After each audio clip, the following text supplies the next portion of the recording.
Okay, so you are a visionary director, but I want to know, when you read a story, what makes you think I can make this into one of my films? Well, it was very easy on this one because it's the first time I ever liked a book before I even read it. You know what I mean? Because I like the pictures. I collect photographs, and there's something about looking at old photographs that are just so compelling, so mysterious, and so weird and haunting and poetic. And then when I read the story, it just had so many themes that spoke to me. You know, those feelings about sort of being labeled as peculiar as a child, which I recall very strongly, and then those feelings as a teenager where you just feel like you don't feel part of your world and part of your society, and you know, you think you see monsters or things, or maybe you do, maybe you don't, maybe you're crazy. That was very strong feelings that I had like that as a teenager. Central to the story is this idea of embracing your weirdness, your peculiarity. What do you think makes you peculiar? Well, see, I never thought of myself that way. I was always thinking of myself as I'm quite normal. normal. Yeah, well, you know, I was just more. It was other people that sort of categorize you as that. And I used to take offense at it, but then I thought, like, well, you know what? It's not such a bad word. So now when somebody says, oh, that person's peculiar, I end up thinking, well, I'll probably like that person, because usually, even though there may be loners or whatever, they're usually quite sensitive, artistic, thoughtful, soulful, nice people. There's one specific scene that I just really want to talk to you about because it's so awesome. That is the underwater. Sorry. I caught it from you. You started coughing and I started coughing. The underwater scene. Yes. It's super awesome. How was that filmed?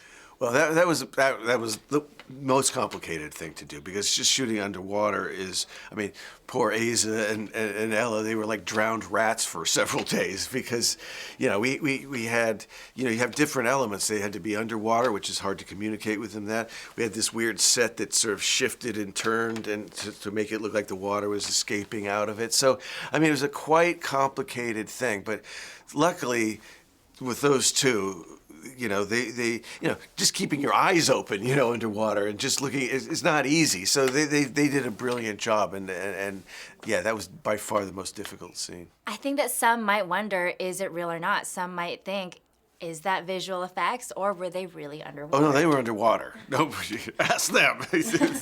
They'll never forget that one. So I feel like a scene like that would then be underrated when people see it in the theater. Is there another scene that is also kind of like that, where maybe we'll kind of just watch the scene and look over it, but actually, you know, there was so much work that went into it? Well, I think in any film, there's a lot of work to it. That definitely was the most complicated. But you know, anytime you're dealing with 12 children, you know, it's complicated. You know, that's it. Some of them had acted before, some hadn't. But you know, I again, it doesn't happen on every movie. But this one, I was lucky to have a lot of good, peculiar people. I spoke with the author, Ransom, and Jane Goldman, the screenwriter, and Jane was saying that there was a lot of collaboration. You guys worked a lot together. So what was that process like? Well, Jane I knew before, you know, and I always admired her and loved her because she's a fellow peculiar person. And so I knew she would get this, and she was great. And it's also lucky that Ransom was involved, because, you know, you don't want to piss off the writer of the book, right? You know? And so he was great, too, in terms of, you know, because a novel is different from a movie, so he understood the dynamics of things that need to change, and was, you know, had his blessing, and so, you know, it was a good three-way collaboration that way. Made in Hollywood. Thanks for watching this interview. As always, don't forget to subscribe and let us know what you think in the comment section below. For the next Made in Hollywood interview, click right here. Do it. Click it.